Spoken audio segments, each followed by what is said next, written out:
welcome to the Blackhouse. We're back this week. How's your fella's week's been? It's been good. Can't complain. I wish spring was actually springing. That would be nice. I know, like this is like a fake spring right now. It's like, yeah, we know it's spring, the flowers are out, but what's with all the rain again? Like, yeah, it was like a test of spring. Like we had like a couple of nice days, and then Yeah. oops, like that's it. I did see some baby lambs. I was in Masterton. Baby lambs? Yeah, I was driving out to Masterton with my mum yesterday. And because you know how in spring the lambs are born? Yeah. Because I was like, oh, maybe I could be a farmer's wife. And then my mum was like, do you know you have to actually do work? Yeah. And then I saw the lambs. I was like, if it's like a sheep farm, because I like miniature baby stuff. And I saw the baby lamb. And there was even ones that have they were like black. So if like it's a black sheep farmer. I haven't seen a black No, it's sheep like farmer. it's got a black face. Right. But the rest of it is white. So I was like, I can identify with that lamb. So if there's a farmer who grows those particular lambs. Yeah. Like I could marry him, so that's my... I don't know if I could be a farmer's wife because like when I think of lambs, I think of roasts. I'm just carnivorous, you know, like I can't get close to these baby lambs because I will want to eat you. Oh, It's golly. pretty tasty. I'm not gonna lie. You'd have to be vegan. I'm I think. that black girl who doesn't eat meat. Do you know? You don't eat meat. I don't. You're Zimbabwean and you don't eat I'm a meat. pescatarian. What the hell? Did you not know that? No, For like but I 2 know years. that a lot of young African people are getting into this whole not eating meat thing. Yeah.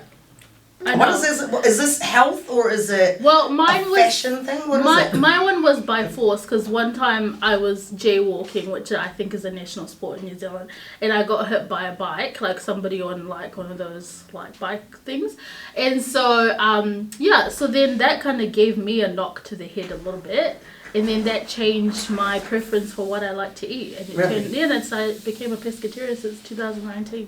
Yeah. So I do. And a pescatarian is what exactly? So I eat fish and like other associated fish, like under the sea, pretty much everything under the sea I eat it. Okay. And then I eat eggs and I eat dairy. Yeah. But everything else Really? I can't. Yeah. No. I even went to Zimbabwe in 2019. How'd you survive? Everyone was so disappointed, but actually I claimed. They were disappointed. I claimed I was a good guest if you think about it, because then it's like whenever guests arrive, then they bring the meat, the good stuff out, and then I'll be like, no, I'm not eating it, and then so that means everyone else who lives in that house gets to have the meat. So technically, Yeah. Doing them a favour. I'm helping, and my mum's a vegetarian, so they got to eat a lot of meat. I think it is an upcoming thing. I mean, I don't know about you. Had like a really valid reason. For me, I'm trying to cut down my meat consumption too, and it's for the environment, and also because it's bloody expensive. Yeah. I know. Veggies are cheaper, way cheaper. Yeah. And also, I'm sometimes worried about food hygiene. I don't know. I feel like meat after a couple of days in the freezer. I mean, I was seeing how like cheese, $22 a kilo. Golly. And then on the story about it, they were trying to tell us, oh, it's because our tasty cheese is blended a little bit differently and blah. I'm like, just sell us the stuff that you sell Australians. How come they can get that cheese for half the price? Like, yeah, they export a lot of the good stuff and they get a lot of the scraps, and the scraps are expensive. It's like, what the heck? Yeah, it's a raw. Something's going on. Who's It got doesn't this make sense. mainland money, eh? Yeah. Who's a cheese farmer? Maybe Yeah. probably a billionaire by now. They got sons? Run them out of business.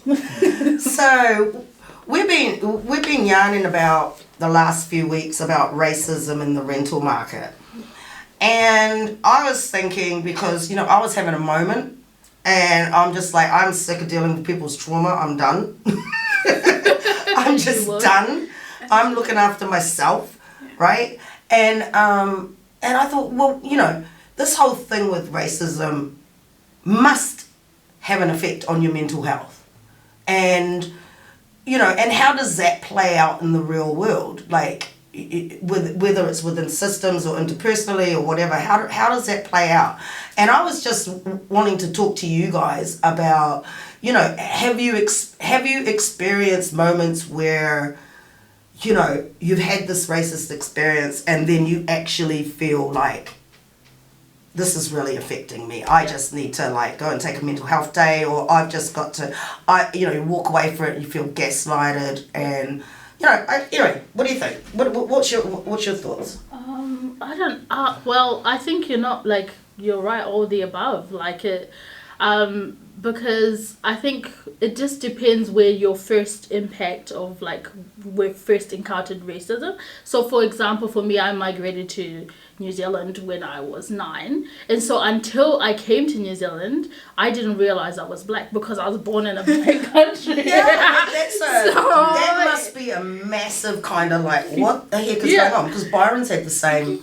Yeah, like everybody else is black, and then you show up and it's like, hold on a minute, all of a sudden you're different. Yeah. And then so when we first arrived in New Zealand, I lived in Invercargill, which was fine. Like, I didn't know any different, because it's like everyone was nice to a 9-year-old. Yeah. So I moved to Christchurch, and we had a skinhead as a neighbour. It was the first time I ever had an encounter where I was walking home from school, from intermediate, and someone tried to run me off the road and be like, go back to your effing country. In their vehicle? Yeah, in their vehicle. Wow. So I don't run, but that day I ran. Yeah. I made my way home quickly. Yeah. So that was my first thing of whoa, if people can really hate you and even want to hurt you, because or kill you. What else could you do with a car? Yeah, because you are from a different country or you're othered. It's the whole thing of being othered. And so you get home and I tell my mom, these people try to do it. It's like, oh no, that you be okay. Because how are you supposed to tell your child who's 11 at the time, so some people you are gonna not like you based on a fact that you can't even change. I was just born black. So that was my first thing of then your parents trying to console you, but at the same time give you the hard reality of life to be listen, they're gonna be people who are just not gonna like you based on the fact that you were born in Africa and you're black, and that's it. And that's was my first thing of that's hitting your psyche. No, my God, that's so relatable. Can I ask you if how confusing and shocking was that for you? Were you able to make sense of it while it was happening, or did it take time? It took time, hearing obviously if you have a skinhead neighbor. What was funny was that his kid always liked hanging out with us. But then, his dad would always try to, tell his kid he can't hang out with us. Which is, because how are you going to tell your kid why he can't hang out with us? Yeah. You see what I mean? On either side, everybody's having a the whole Christchurch scene to me is a little bit... I couldn't understand when more migrants were coming from Africa, especially from... the Horn of Africa and the refugee migrants and stuff were getting housed down there. Yeah. When if you've grown up in New Zealand, you know how racist that part of the country is.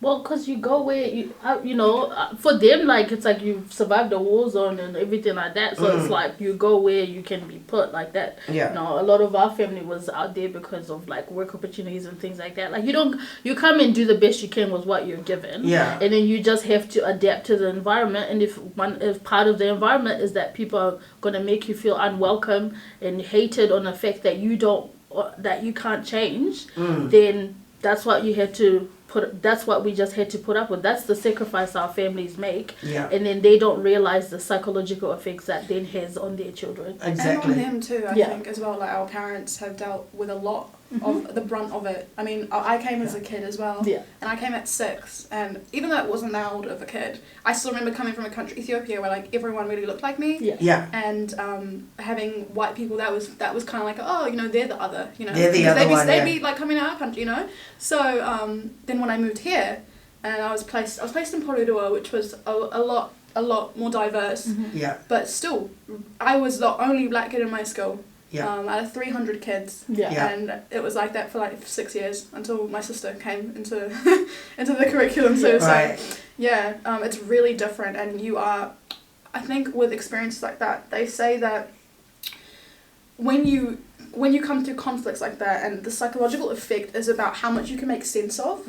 So if you have something happen to you at a young age, and it's a racist experience, and you're shocked because it's upfront and it's crappy, and if you can't make sense of it, that also adds to how much psychological pressure that's going to add onto you. Yeah. So because you can't, and then that it makes sense, like that you don't really know how to, because for children you don't know how to name things. You don't know how to like, but they'll tell you it's racism. They're like, what is racism? What is racism? What is like, how do you conceptualize that to a young person? So what a lot of kids do, which what I did, was internalize it. There's something wrong with me. Yeah. And I think a lot of kids are like that, or adults in general. I think there'd be a lot of people in the African community and African heritage community that would be internalizing a lot of that without it being dealt with, like without it being, being able to go to somebody and say, hey, actually the issue is that I've been living through systemic racism since I stepped foot in this country, and I need to talk to somebody that actually knows how to unpack that. Yeah. It's probably not until I went to uni for my undergraduate that I realized the concept of systemic racism and how everything is like a structure and a system and about power and like all the different like histories that, globalization, all the things that happened with like colonialism and all these things. All of a sudden your eyes are open to like how it all works in a system. So then I think that for everyday people who might not have access to certain levels of education, it would be taking it more from like a personal perspective of saying it's me. Yeah. I think especially children, and of course you internalize it, and when we come from some cultures that are kind of like, you got to deal with it, and we're all dealing with the same thing, and also our parents are trying to build lives for us, and so they're like, nah, just put that aside, it's just a part of the package, but really it's still part of the package. It's like festering. It's like that's a really interesting observation. Like that has to be part of the package. That has to be part of the package deal for what we've got right now. Over whatever it was that we had before. And that's, I think, what am I trying? I'm trying to say that it's like when you've had enough of something, that shouldn't be the thing. That shouldn't be the thing that you have to put up with in order to have whatever it is you have right now. So like, isn't like, okay, because I'm a migrant and I'm trying to rebuild myself, or or I'm a refugee and I've had to flee and have to come and seek refuge in this place, then this is then the price you pay. The price you pay. Because for you, Leah, like obviously you were born and raised in New Zealand. Like what would you say was like your beginnings in your eyes? It was a shit fight right from inside the family. All right. So I was experiencing it inside the family first. My first education on racism and white supremacy was actually inside my mother's house. And then the value of my body, that I, it had no value, so it didn't matter what was done to me. And then from then on, then you're getting out into the world, you're going to school, and you're not one of these groups, you're othered by all of these other groups. So basically every day is fight night, and every day is, scrap day. And, I watched my sister actually feign illness, right? That's how she coped with the racism probably that she was experiencing. I'll never know for sure. I'm just sort of looking at it now. It's like what I remember when I wasn't in my mother's house for very long. So I went there from age 5. And then when I saw how it actually affected my sister, and I was also going through similar things but at a much more severe level, it was like she coped with it by being sick, by just not being there. If I could just disappear into bed and be sick all the time, that's how I'm going to deal with it. But my response to being constantly was to fight. I was a sports kid. I played all the sports. I was physically very fit. I was a netball rep. I don't remember once my mother coming to any of my rep netball games. I repped West Auckland. Oh, that's amazing. And I was top grade basketball and netball right up until I had my injury. And I think sport was a way that I coped with a lot of things, because I was athletic. Once that's removed, it's like, now what? Because that's quite funny, because a lot of like migrant kids or like people African descent, they go and a lot of them go into sporting and things like that. So it's like they excel really well. So I wonder if that's like a correlation of like coping mechanisms of how to like, you know, because I would just think like how do you cope? Do you cope with that kind of thing? I've got to admit, when we were in Perth, it was like I was revisiting the 70s again. Just the overtness of the racism that was there. And the only coping mechanism I had was, all right, it's on, right? Here it's like, oh, you know, when somebody's being a particular way to you, you sort of got to be real PC and, you know, be the better person, turn the other cheek, all of that sort of nonsense. But when you've been living in this for like 50 plus years, you get tired of that. Yeah, you would not. You get tired of that. Like TJ says, you know, Mum, really, the energy that lives inside you is an angry old black man that's lived through the civil rights era. You know, like you know, because because I've just had enough. Like I'm just at that point where I've had enough. I think like you're at that stage now where you're figuring out how to cope with it. What are the coping mechanisms, and if you can cope with it, how do you actually execute that? Because sometimes the trigger is going to throw you back. Yeah. Right. Yeah, I think we're at that age where we're trying to map out what it is that has really affected us from our experiences and what's going to keep affecting. Yeah. I mean, for me personally, like, I mean, there's been times where I didn't even want to think about it, I didn't want to deal with it because it's it's systemic, it's so huge. Yeah. You look at it in the face, you're like, I can't even. But still, I think this time of life is where I'm kind of looking at, well, my childhood was really was pretty racist. And within the family too, there's also colorism and there's racism there too, you know. Oh my gosh! And don't that's talk to hard. me about the colorism. It's really hard because you go from school and then you go home. Yeah. And it's kind of like, where do I have a safe space and like who are my role models and it's like you're reparenting your little self. Love that. And who is not traumatized enough to be a good role model? Do you know what? Like that's a question I've always had. I've had to enlist the help of professionals. I have a therapist. I see her on a regular. Shout out to Sarah. We need to really start going. We're going to the therapy. and funny enough, my therapist is like a lovely white lady, but we've had conversations about intersectionality and like resourcing from maybe a black person perspective, and I've shared some content with her, and so she gets her knowledge about that. But then what I find is like the fight for me is the idea of I'm trying to create a world for myself where it's like I'm not living according to racism defining my life. Because it's everybody else, like, you know, shooting their darts at me, and the one thing I can control is what I let get in, and some things will penetrate me harder than anything. If you see me out and you say something to my mother, I'm sorry, you're gonna have to be like visiting me at some kind of prison facility, because I can't say I can control myself.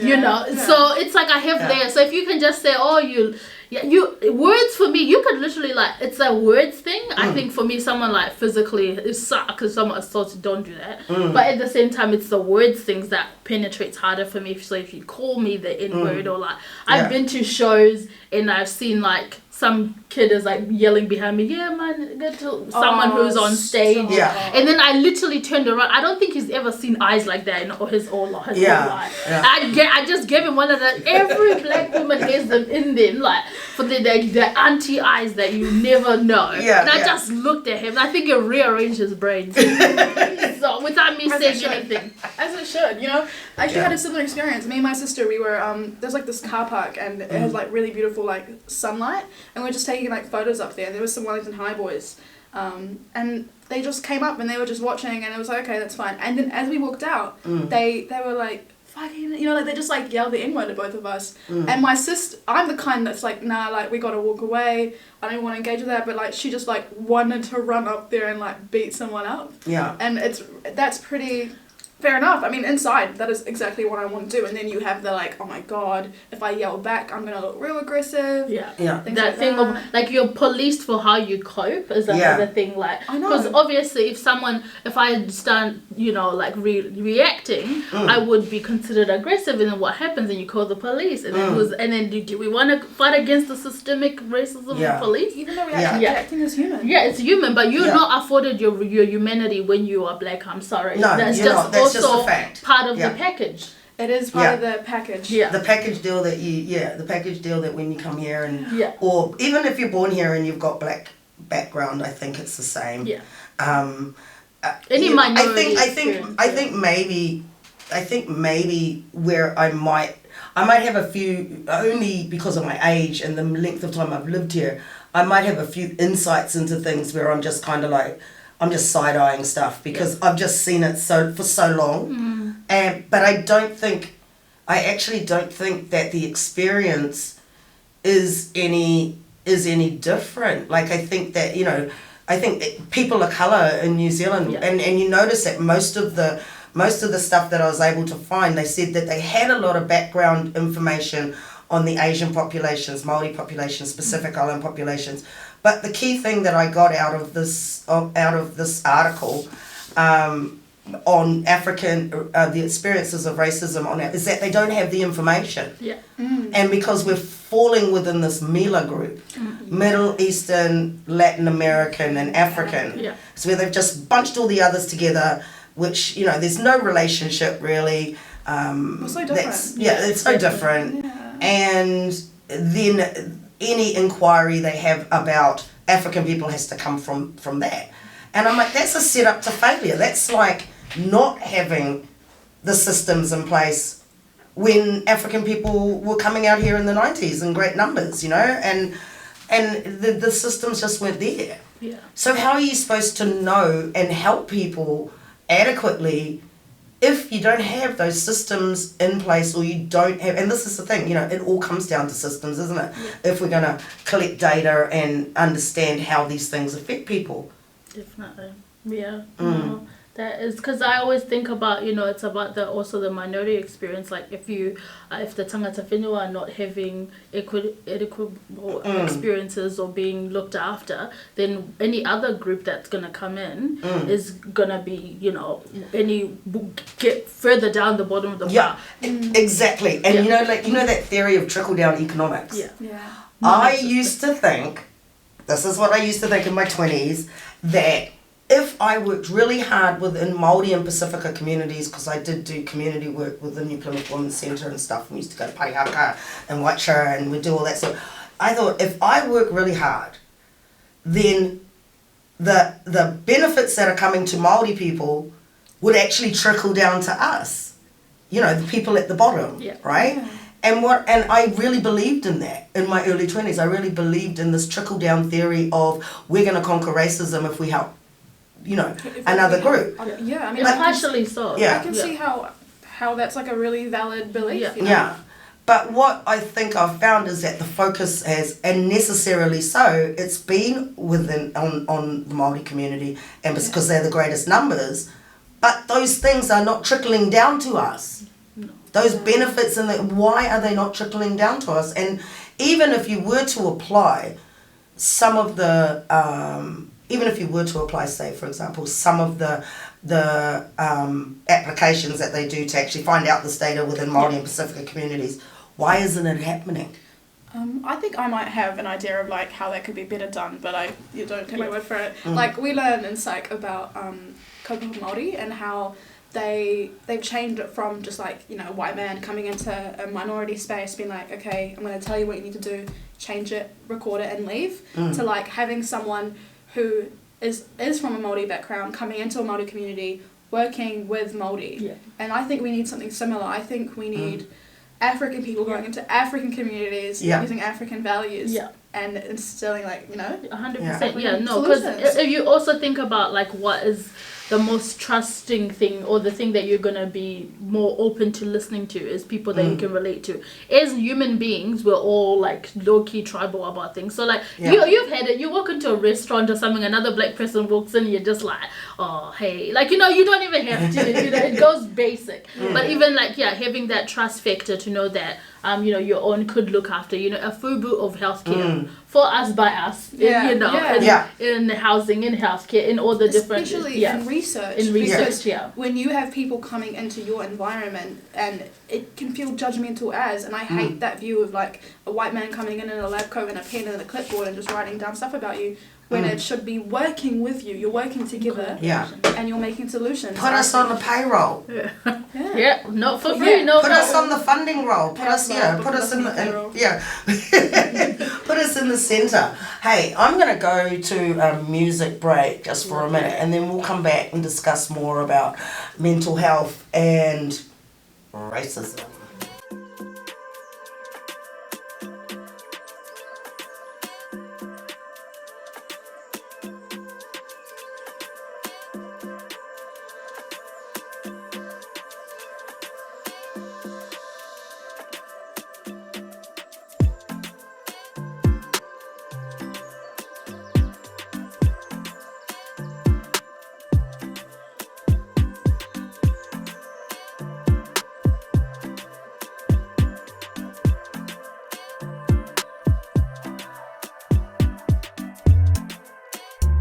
Took a chance in love and now I'm broken.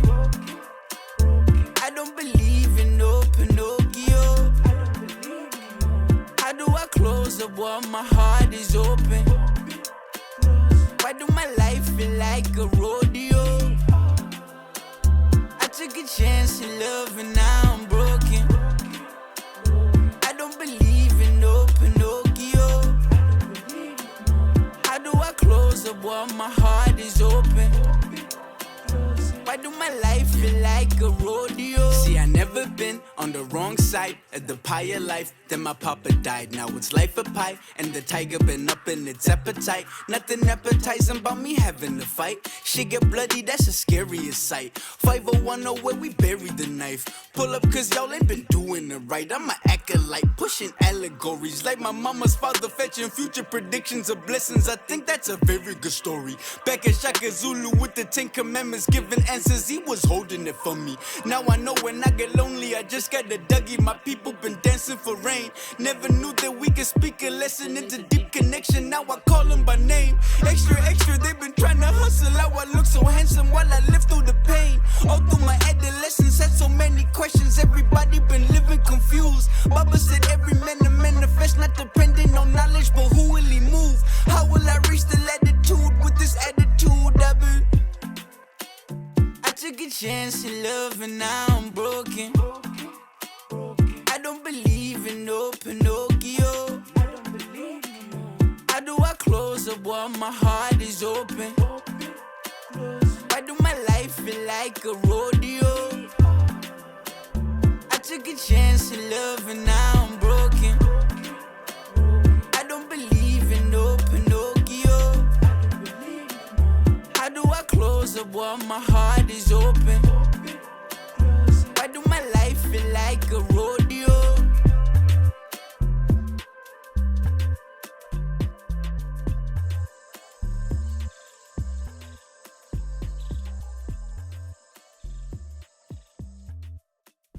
Blackhouse, and that was Wagwan and Tino, and hey, we're back with Paida, Paida and Samah, and we're just talking about racism and mental health and how it affects mental health. Like how many mental health days have you had to have just in the last year? Too many. Nah, you know what? I don't tend to take like mental health days like is like a sick leave thing, not really. But in terms of just kind of structuring a lifestyle where my mental health is like important and it's like I look after myself, is probably what I've had to add it to my routine. So for me, it's kind of like fostering a lifestyle where like I give so much to myself and look after myself so that when I have to face the world and whatever is going to come at me because I can't control that, then I have the ability to like rise above it or be sane. So like for me, it's a lot around like my spiritual practices, like so as a Christian and being like, you know, trying to, you know, what would Jesus do my way through life. I know, so it's like, ooh. Sometimes it'd be trying. I'm like, Lord, they're trying me today. I'm sure Jesus had those moments. Oh no, he turned up a few tables. You know what I mean? Yeah, that's I in the remember Bible. flipping tables. He did. You don't got sick of those old whoever they were and the so hypocrisy and the halls of the and all that. Yeah, so it's very new. Like so for me, that's like having those practices, like seeing a therapist. You know, like getting, you know, medical support if I need it for mental health and things like that. Like it has to be, I've had to like find a way to kind of like not let things affect me by literally looking after myself.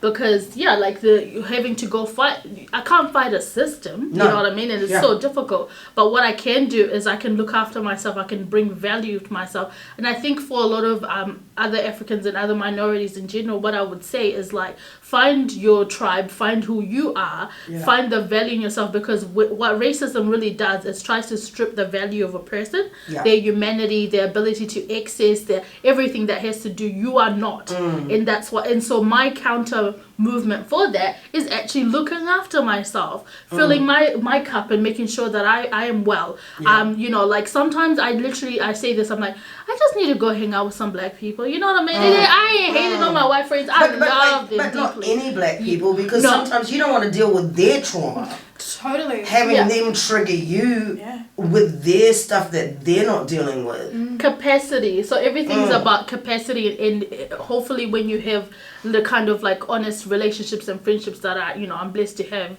is that to be like, hey, you know, like with some of my friends, it's like they know there's certain things that they can't support me in because it's like they don't have the capacity for it.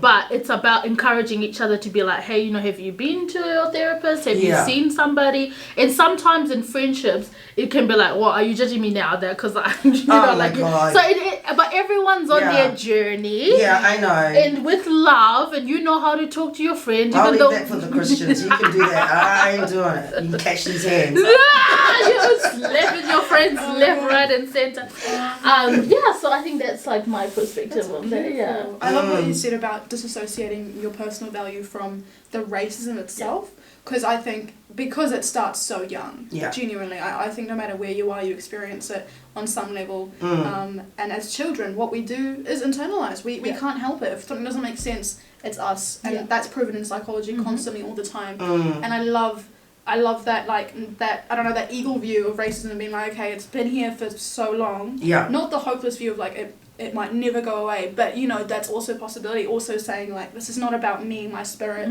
me as a person, my soul. This is not me. This is not about me. It's not related to me. And that really helps. And even if it is around as a system, because I'm thinking how, you know, growing those coping mechanisms. I know I spent a whole 5 years at university trying to understand the language and what was actually going on when it came to racism, because it had such a profound effect on my life, like from home life and into the wider community, you know. So one of the things that I was just focusing on a lot was I need to understand this thing.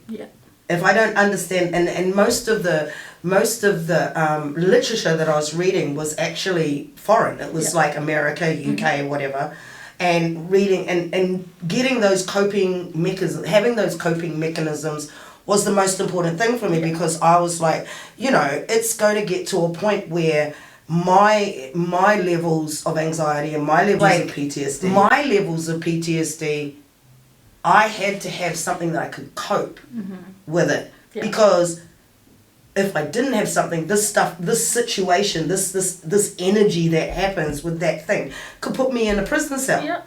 Right? And I wouldn't be surprised if that's, you know, like for a lot of our young guys that are going through this stuff, how are they coping with the everyday struggle of of just coping with this racism in their face, or covertly or overtly, you know. Yeah. And how do they mentally equip themselves?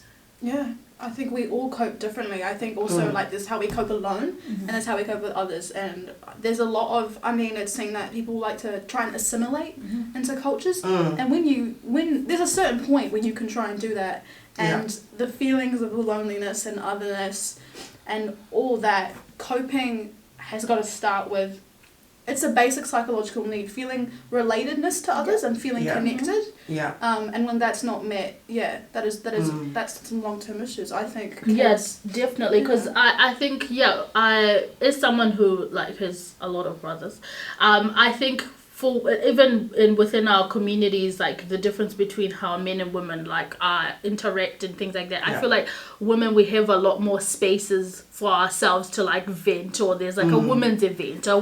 We always find ways to like literally, you know, my mum will have like a tea party with her friends. Like you know what I mean? Like we'll find ways to like just do our thing. Yeah. And I think it's not as kind of done as much for like, you know, for men as much. Yeah, because apart from like soccer is the one thing I can think of, going to football and like they play football together and like, but I'm not saying like don't have a game of soccer and we can erase racism. Not even that, but you need a community or a space where you are with like-minded people, or not even, or like people that you can relate with, where it's not work to relate. Or they're prepared to talk. Yeah. I mean, that's another just a man thing. Like they just don't talk about this stuff. Well, I don't until know. It depends on the kind of men. It does depend on the man. it depends on the men. Some of them yeppa. This one talks. Some of them, depends. I think we got to start building the emotional language early in our kids, so that we start young, and the education around it, where it's sensitive and still informational, so that amount of confusion that kids are faced with, they don't have as many internal conflicts growing up, so we're kind of trying to mediate as much as we can as well. I love the idea of like building emotional resilience in people and in children as well.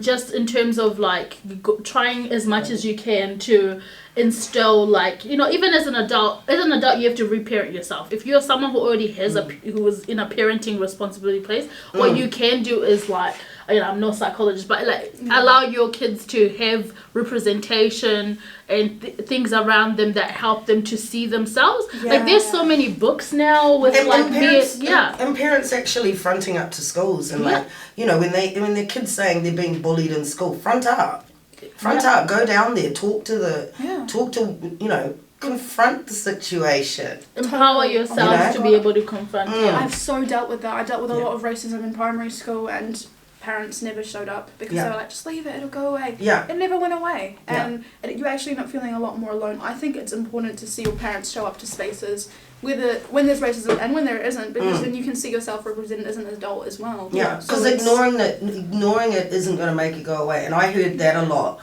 from my mum. Just ignore it. Like, I'm getting punched in the face. I can't really ignore that. Nah. And you're telling me ignore that, well then I'm going to punch back because your solution is not working for me. Right? And this is what kids are going through.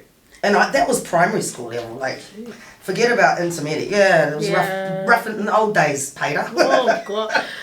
Everybody's a lot more civilized. It was uncivilized. We're a little more civilized now. Oh, if someone tried to beat me up in school, I would have. God help me. It's daily. I didn't know Jesus then. So. And then we also, you know, we also had, you know, the way that the teachers would, like, the way they dealt with it was corporal punishment. Oh, like they like today they don't even have corporal. Yes. Damn. They had the cane and the strap. Had that in Ethiopia, but did not have that. Yeah, they had it here. Right for like, I think they only stopped that maybe when my oldest was in school. I'm not even sure. Like they stopped it sometime in the 90s. Gosh. Yeah. No. Someone was telling me they want to bring it back somewhere in America, like corporal punishment. Yeah. That doesn't actually help anybody. Nah, violence doesn't make. And it's like, this is a cane. You know, like or a strap. And like my stepfather was a teacher, and so he had this strap that he had at the house, and he literally relished in beating Pacific Island and Māori kids. He relished in it. See, that's why they can't bring it back, because we know which kids are going to Yeah. be getting the other end of the stick. Yeah. Same thing with police getting guns and stuff. Yeah. But yeah, no, I think I think there's a way, like in every level, every generation, like our parents need to feel empowered that they're not going to lose anything by showing up at the schools. I think it's imperative.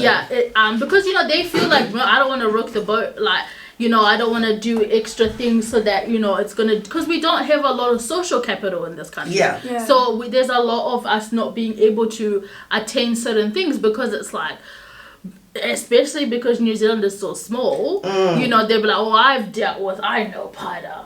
And it's like, don't give her a job. No. Totally. And it's like, because people will be, it's very small, and it's about who sometimes, even though people try to say it's not. That's true. And they don't want to rock the boat, but it doesn't mean that your human rights and your, No, it doesn't mean you should sacrifice that. Yeah, exactly. Right? So just empowering yourself, empowering those, under you as well too. And I think there's a certain level of bravery that comes with that, because, like, New Zealand has, I don't know, I can't say what system or what it is, but there's this attitude to migrants that they should be grateful. Oh yeah.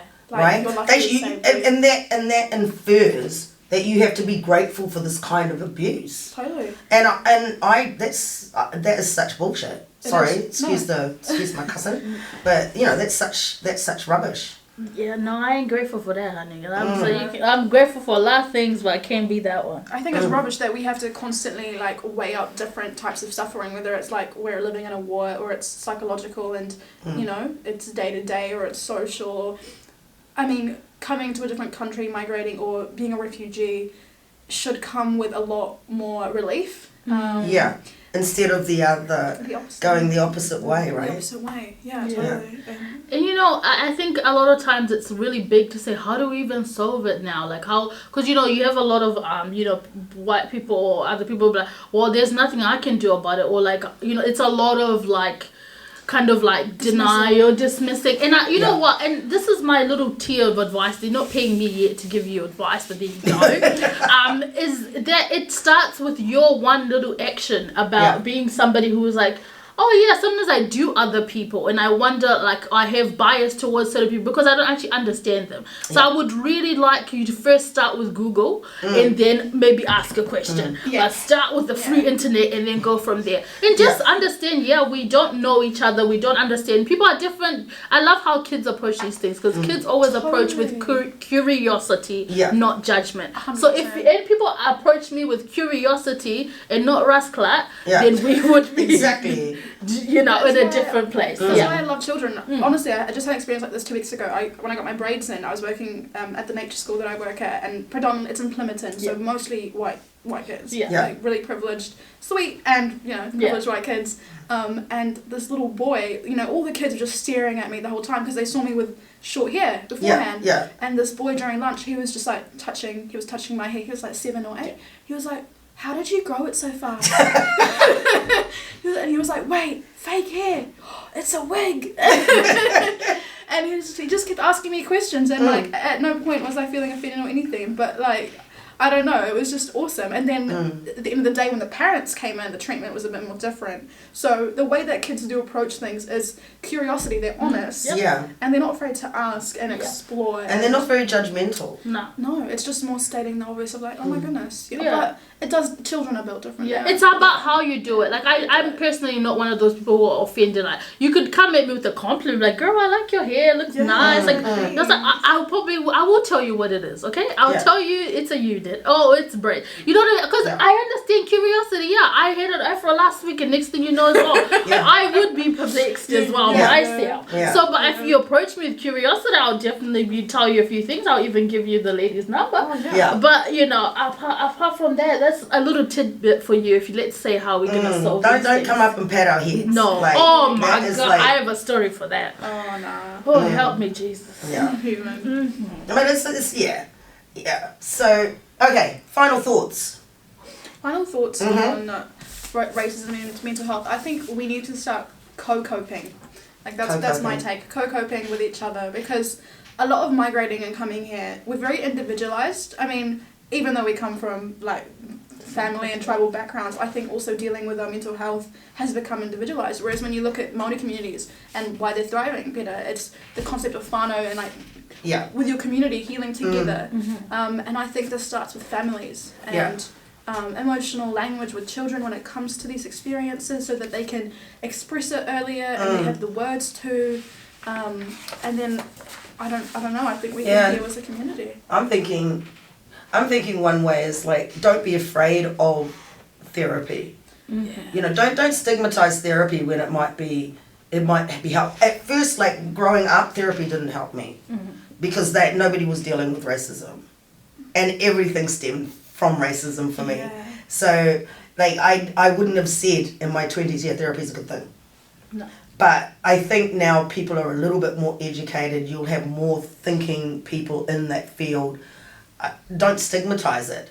Don't push it down, because what happens is you just spew it out over everybody else, and that's not their job to deal with your trauma.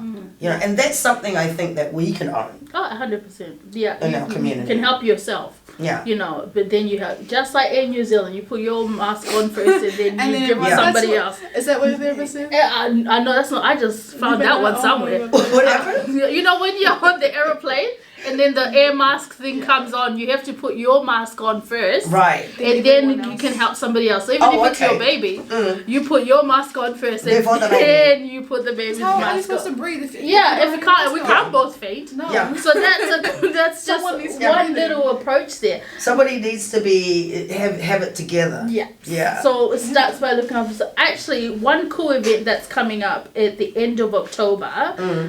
So Reach Out Counselling is a group that like helps people from different backgrounds, Africans, you know, all us in the diaspora, to support and get counselling support and services. Sure. Yeah. And they offer free sessions. Yeah. So they've got a Celebrating Ethnic Wellbeing on the 29th of October. From 12 p.m. to 5 p.m. Okay. So Sabina from Reach Out Counselling. So and she's very good. Yes, so that's the group, Reach Out Counselling, so they can help you with actually getting support through connecting you with a counsellor.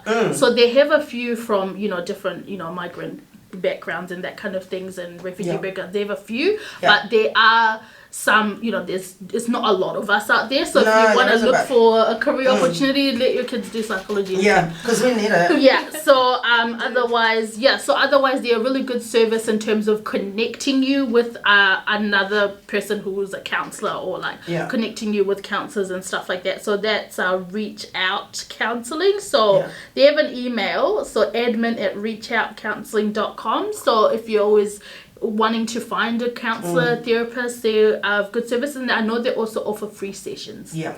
So that is something. So a little tidbit about counselling: maybe your first person that you meet is not your favorite therapist. Try a different one, and you have a right to do that. So until you find the connection, the right person, then you can, you know, find your favorite Sarah, like mine, and you know, and go along with that. And so I would say Reach Out Counselling. They're a good organisation. It's a way for you to get a proper diagnosis, because often trauma is only diagnosed as depression. And then you see people acting out, and you know, they're acting out of their trauma.